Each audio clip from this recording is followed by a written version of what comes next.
On the march in Pakistan, in Peshawar, in Karachi, in Lahore, and now they are preparing to march on Islamabad to overthrow the foreign imported government, the installed government which overthrew the legitimate Prime Minister Imran Khan and installed the front page of the Police Gazette.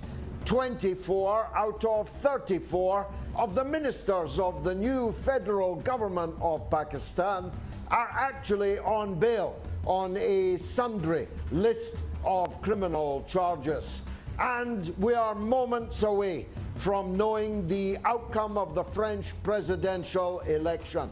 If it goes one way, the world turns upside down. If it narrowly goes the other way, then all eyes are on the parliamentary election in France in just 1 month from now. And Gonzalo Lira is alive, and I hope also well. I don't know how free he is to speak, but he will be speaking to you in the course of the show this evening.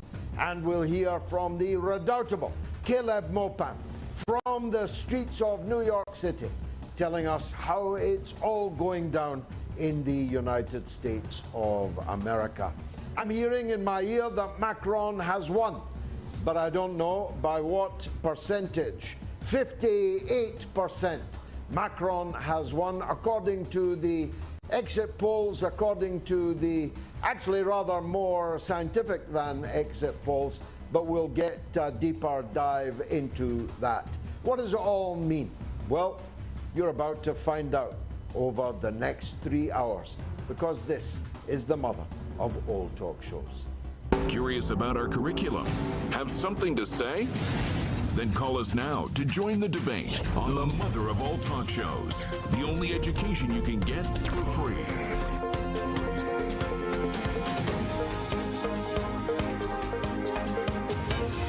George Galloway. The mother of all talk shows with George Galloway. The world is our classroom, and you're welcome to sit in and join the seminar. Join the seminar and join an audience last week of 1.75 million people.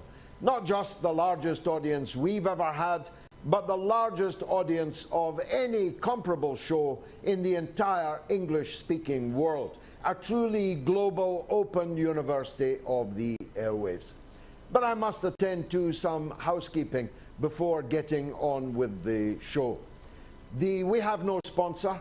I am negotiating for one with several interested parties. When we get one, I won't have to go through this rigmarole with you again. But until then, I do.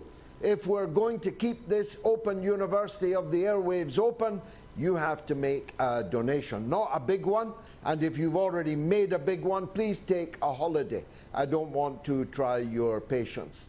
But if you are one of the hundreds of thousands of people who haven't made any donation at all, then you're going to have to, or you're taking a free ride at everyone else's expense. It's extremely easy to make a donation of just $1, just £1. It's not the price of a cup of tea in an insalubrious cafe. So please do so. The details are coming up on the screen now. From next week, you'll be able to text your donation in from the United States and from Great Britain, which will make it even easier. And then there will be no remaining excuse for not paying your way. We very much hope to be joined in the course of the show by the genuine elected Prime Minister of Pakistan. My captain, Imran Khan, a personal hero to millions, tens of millions of people, not just in his own country either, to cricket lovers and to lovers of honest politicians. Because whatever else you could say about Imran Khan, you'd have to admit that he was as honest as his rivals are rotten to the core. And that's one of the issues that I want to discuss with him. We haven't yet made contact with him this evening, so Mr. Babar, who arranged this, if you are watching, please, we need your Zoom or your address that we can connect to so that Imran Khan, the Prime Minister, can be on screen for as long or as short as he wishes to be. I appreciate that there are many demands on his time. He can come on for 5 minutes or he can come on for 55 minutes. But we will need to make electronic connection for that to happen. But while we wait for Imran Khan, let me set out my stall on events in Pakistan. I'm not doing and saying what I am doing and saying for the PTI, Mr. Khan's party. I'm not even actually doing it for Mr. Khan, much as I admire him. I'm doing it for Pakistan because Pakistan means a very great deal to me and has done since my involvement with the country began in the 1970s, which is not yesterday, I'm sure you will agree. For my work in the 1980s, I was decorated with Pakistan's highest civil award, the Hilal-e-Qaid-e-Azam, for my work in the restoration of democracy in Pakistan. And having won that badge with pride for all these decades, I cannot remain silent when democracy is stolen by people who have a proven track record of theft. Theft on a grand scale, grand larceny, the looting of the public purse and private corruption in Pakistan that would make your eyes water. As I said in my introduction, the coup regime that has been installed by the Americans in Islamabad is rotten to the core. 24 out of 34 of them are on bail on a variety of corruption and money laundering charges. This is a joke. I'm sorry. There is no government in the entire world where 70% of the members of the cabinet are out on bail waiting for trial, accused of grand larceny, of malfeasance, and high crimes and misdemeanors. And they include, of course, the Prime Minister. Shehbaz Sharif, the Prime Minister of Pakistan, and his son are both on bail. It's a wonder they're not on an electronic tag. They would be if they were in Britain or the United States, but not in Pakistan. They couldn't even wait for the stooge courts to wipe out their charges before installing them in Prime Minister House. Shehbaz Sharif is on bail for a money laundering charge that, as I say, would make your eyes water, involving hundreds of millions, hundreds of millions. His co-accused is his son, who is, of course, now the imposed Chief Minister of Pakistan's most populous province, the Punjab. You couldn't make this up. The proximate reason for the overthrow of Imran Khan was that he lost a rigged no confidence motion in the Pakistan National Assembly, where overnight 20 members of his ruling party defected to the opposition. They were procured by the opposition as part of an American regime change operation. What was the reason for that regime change operation? It's obvious, and it can be summed up in just 2 words. Absolutely not. When Imran Khan was asked, would Pakistan be joining the Western organized sanctions and quarantine, embargo, a siege on Russia, Imran Khan said, absolutely not. These 2 words signed his political death warrant. But he's coming back from the dead. Of that, I am absolutely certain. Because when they overthrew him, they misunderestimated, as George W. Bush would put it, the great people of Pakistan. When Shehbaz Sharif, the Prime Minister, in Prime Minister's house in Islamabad right now, for the moment, said Pakistan is a nation of beggars and beggars can't be choosers, he signed his political death warrant. The people of Pakistan have arisen in a kind of revolutionary upheaval. Numbers on the streets that have never been seen before, from Peshawar to Karachi, and then the lion of Lahore, Imran Khan, addressing a truly mammoth rally at the Red Fort in Lahore, one of my favorite cities in the whole world, in which I spent many, many, many happy hours. Imran Khan will be back because this flimsy piece of cardboard cutout government, whose only support lies in Washington, not even in the European Union, not even in Britain. The Foreign Office Minister, Zach Goldsmith, deplored, decried the overthrow. He was slapped down by Boris Johnson, but he wasn't sacked for doing so. The only mainstay for this puppet government in Islamabad at this point in time, although by the morning it could all be different, is the United States of America. And it shows just how flimsy American power in the Eurasian heartland actually is. They couldn't find anyone decent. They couldn't find anyone who's on a criminal charge. They couldn't find anyone who's not on bail to replace Imran Khan. They've turned back to an old guard which is utterly discredited in Pakistan and will be swept away. And I'm doing and saying all this not because I'm a PTI loyalist. I'm very far from that.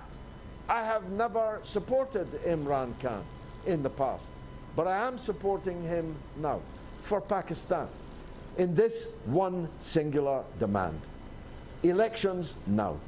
This is the only way to solve the crisis which runs the risk of having Pakistan, a country of 220 million people, and armed with nuclear weapons, and geostrategically placed in an exceedingly fragile place in the world. The only way to stop a helter-skelter all the way to hell for Pakistan is to hold a free and fair election. Now, I have differences, political differences, with Imran Khan. One of those is his fidelity to the institutions of Pakistan that have repeatedly caused the overthrow and the coup d'etat of government after government after government in Pakistan. One of the reasons why I'm opposing this coup is because I opposed all the coups that came before it, whoever was the beneficiary of it. I'm against having an army that can overthrow governments. I'm against having an army that can tell the courts to overthrow governments. I'm against having an army that can tell the president to dismiss the prime minister. And I have said so and acted on that over decades. I opposed the overthrow of Benazir Bhutto. I opposed the overthrow of Nawaz Sharif, the brother of Shahbaz Sharif, and I oppose it when it's done to Imran Khan. So I'm not here asking anyone to vote for Imran Khan or for the PTI. I am, though, demanding that the Pakistani people have a right to vote, to choose their own government, and to choose it before it's too late, before the country has slipped out of control. Mr. Babar, we're still waiting on that Zoom address. If you're watching, you better hurry up, because this is an opportunity of a massive audience tonight, mainly a Western audience, to which Imran Khan can make his case.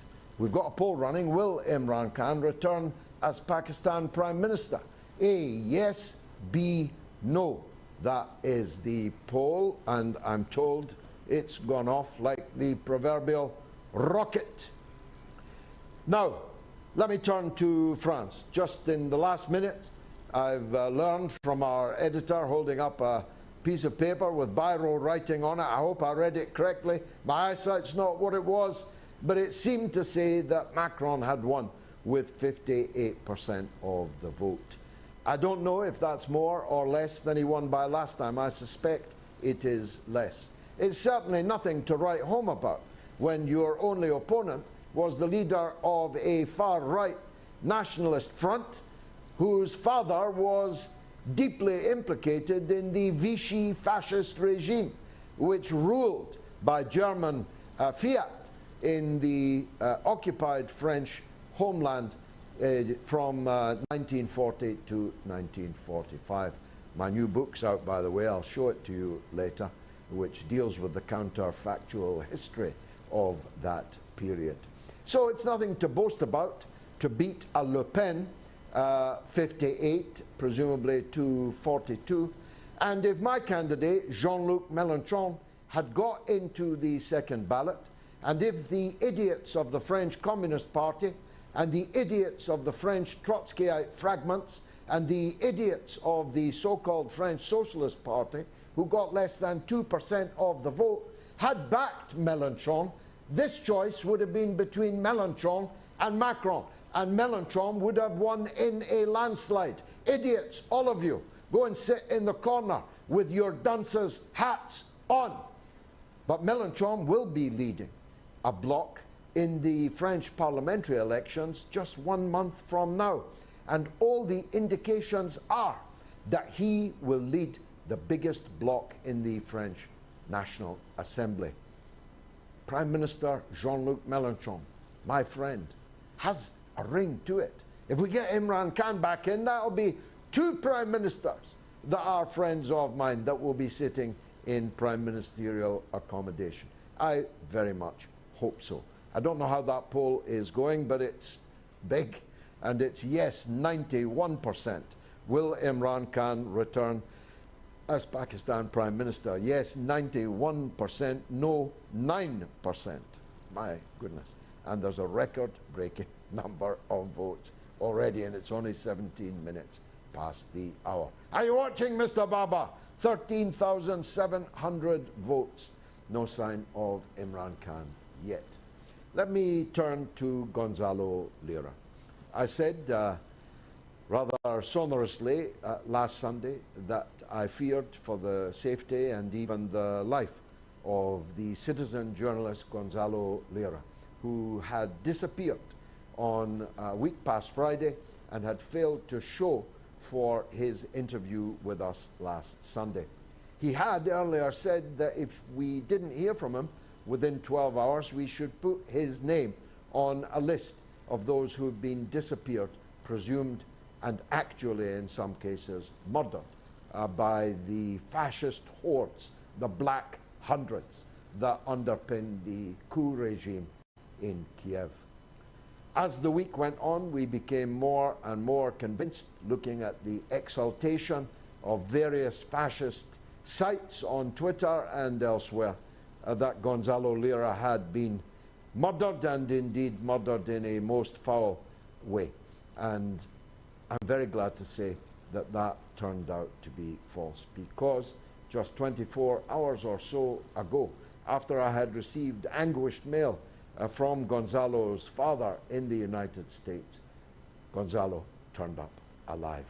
And we are going to be speaking to him in the course of the show. Gonzalo Lira is one of very few people who are actually bringing us any news at all about the war in Ukraine. The rest are bringing us propaganda from the watering holes of Kiev. They're not even venturing into the places they are reporting about.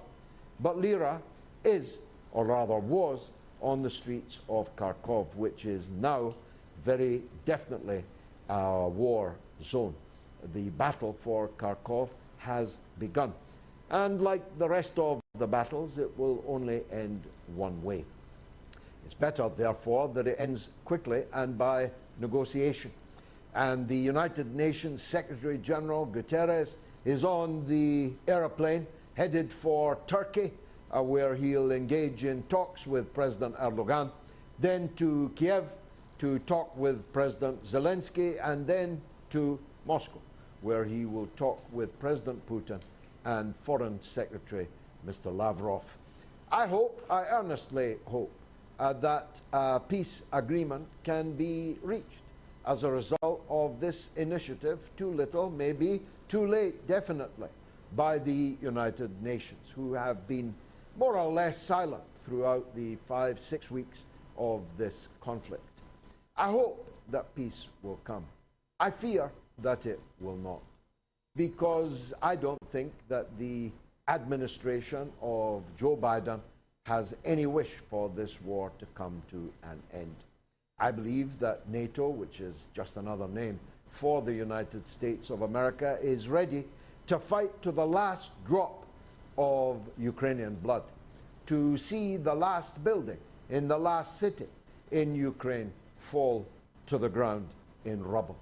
I believe, as I believed from the beginning, that this is a proxy war of the United States against the Russian Federation.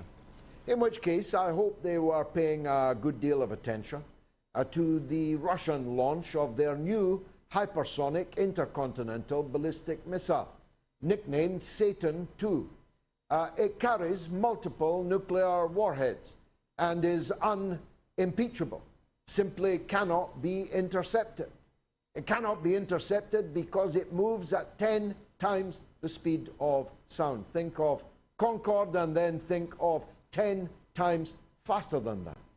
If launched on the Russian steppe, it would arrive in London, Birmingham, Manchester, and Glasgow all at the same time, 6 minutes after launch.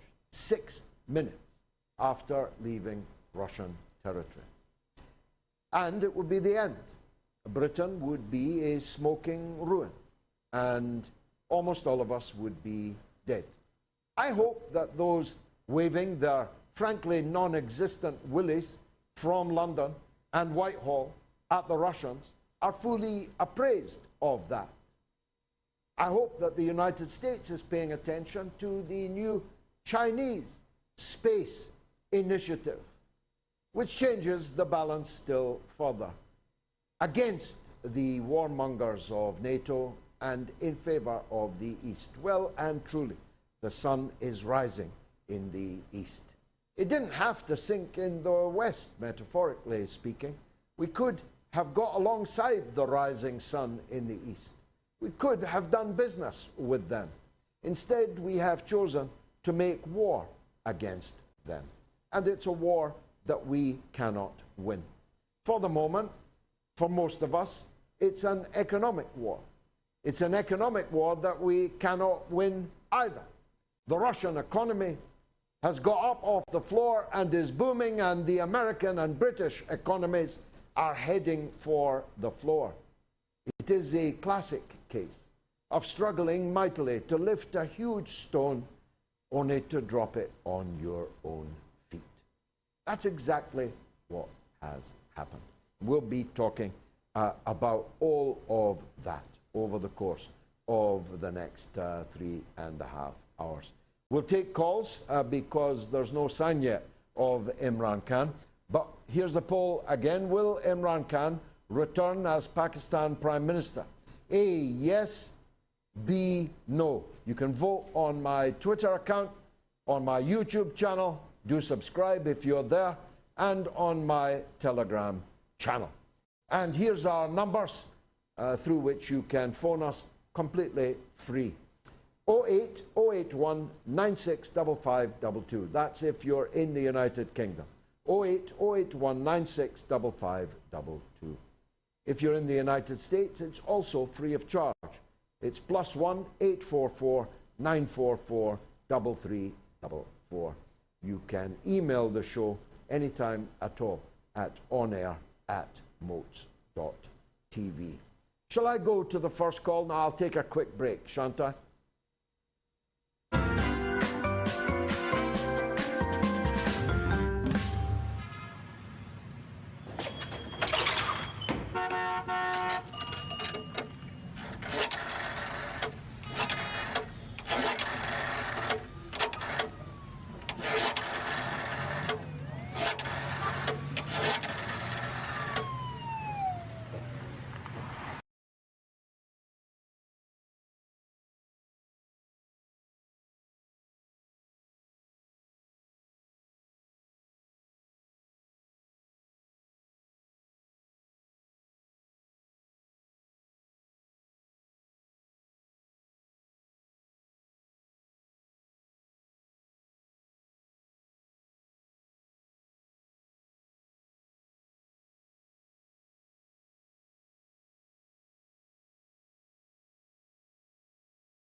Who knew it was as easy to sort it as that caller made clear? Let me read some of the voluminous social media.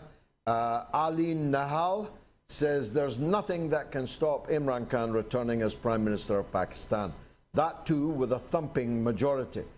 Time will affirm that the US initiated conspiracy only proved to be a blessing in disguise for Imran Khan's government and consequently for Pakistan.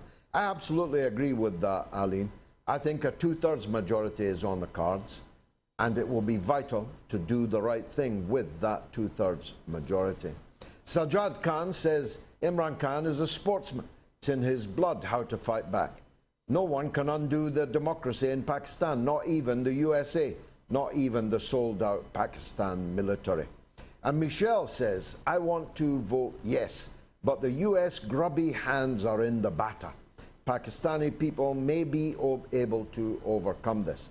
I'm hopeful. And Raphael Najendra says the dubious and hurried way of kicking Imran Khan out of office has grounded him to spring back even stronger.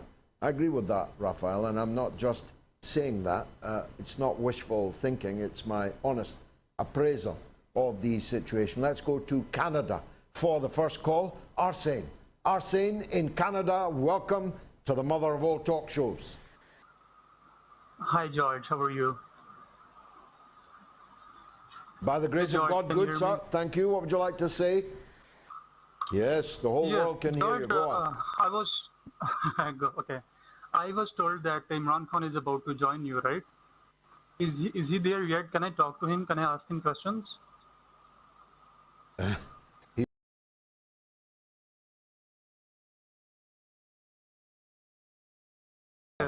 But I'll ask him your question. If you ask it to me, ask it to me.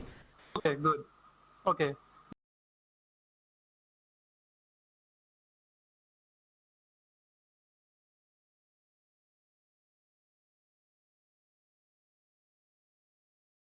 To vote, right, for overseas Pakistanis. And secondly, what I want to ask, like, if he's, running a campaign about this imported government, why don't he resign from all the national assemblies, and why don't he go nuts about it?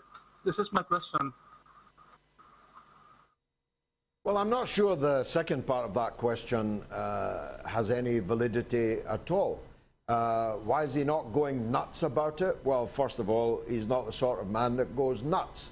He is, on the other hand, a very steely individual who is immediately focused on the task in hand, which is to mobilize the maximum number of people in Pakistan to force the stooge imported government to demit office and to hold a general election. And I predict to you, you might not like my prediction, but I mean it, that before the harvest is in, there will be new elections in Pakistan. And if they are free and fair and not rigged as many elections have been in the past, then Imran Khan will win a thumping majority. Look, the current Prime Minister is a stinker. Shahbaz Sharif is a stinker. His government are rotters. And the people of Pakistan deserve better than that. And they will have better than that. I can assure you of that. Will Imran Khan return as Pakistan Prime Minister? A yes, B, no. Will Imran Khan turn up soon for the show? I very much hope so. Le Pen has conceded in France, so Macron is the president for the next 5 years. I told you, Raphael. Siddiqui says even with the whole system against him, he will come back with people's support. Imran is one of Pakistan's favorite sons, and Pakistanis won't leave him ever. I spoke in Manchester in Piccadilly Gardens at the weekend. I think it was at the weekend, earlier this week anyway. And a very spirited gathering it was too. And on the screen behind me, there were millions of people on the streets of Lahore. The bot says, hi, this is a deal. The question is whether Mr. Imran will reform the judiciary after becoming the Prime Minister again. This has become very necessary in view of the current situation. If reforms are not made, then this will continue to happen again and again. Amin Adil, the very words I said earlier. And Io Sant says, biggest problem for Imran Khan was infiltrators around him who play on both sides of the wicket, and they are still present around him. I'm sure he is aware of it, and I hope he makes sure that he will get rid of them as soon as possible. Well, I don't know the other infiltrators, but I'm well familiar with the infiltrator that sat as the governor of the Punjab. I don't know if he's still the governor, if he's been reinstated, but I hope he's not there for long. And I did warn Imran Khan years ago, in 2015, I think, that he would rue the day that he formed an alliance with Chaudhry Mohammad Sarwar, and rue it. Eventually, he did. And Bilal Fayaz says the key factor in bringing back Imran Khan is the social media. Pakistan army establishment has never faced such a challenge before. Imran Khan has politicized the whole nation. Youth, women, politics is every dinner table discussion. It's not an elite chess game anymore. That's the best text of the night, Bilal, so far, but there's a long way to go. Get voting on my Twitter, on my YouTube channel, and on my Telegram channel in our poll, will Imran Khan return as Pakistan Prime Minister? Shall I go to Corinne in Peterborough? Corinne, always welcome. Thank you very much, George, and I'm really grateful that you've allowed me to come back and speak with you again. I wanted to talk, and welcome. You've had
listening, that's you, me, everybody listening, write to world leaders, and especially to President Biden, President Zelensky, and President Vladimir Putin, and our own presidents and leaders of our own countries, and say, please, we care about this war and we'd like to see it end.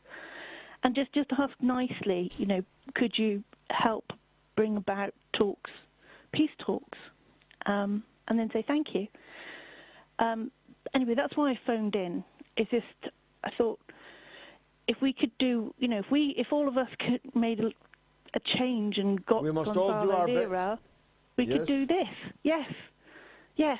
And if we don't Exactly. ask, we don't Faith get. can move mountains, and God helps those that help themselves. Corinne, thanks. Terrific call from Peterborough.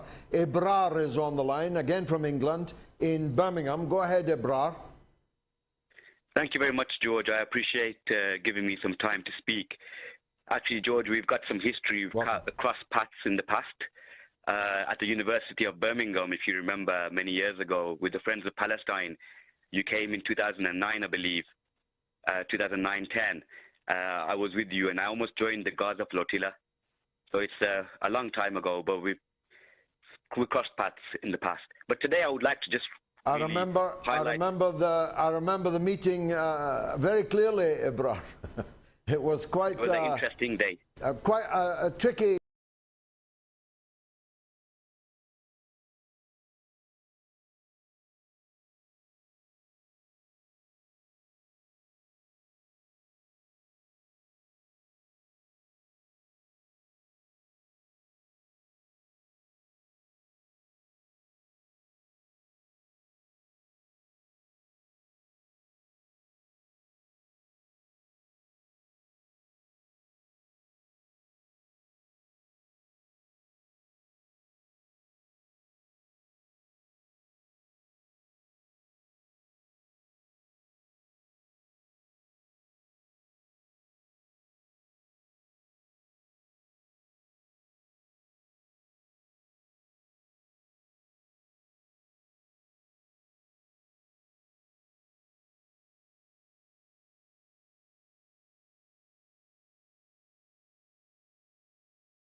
1,100 people have voted on our poll.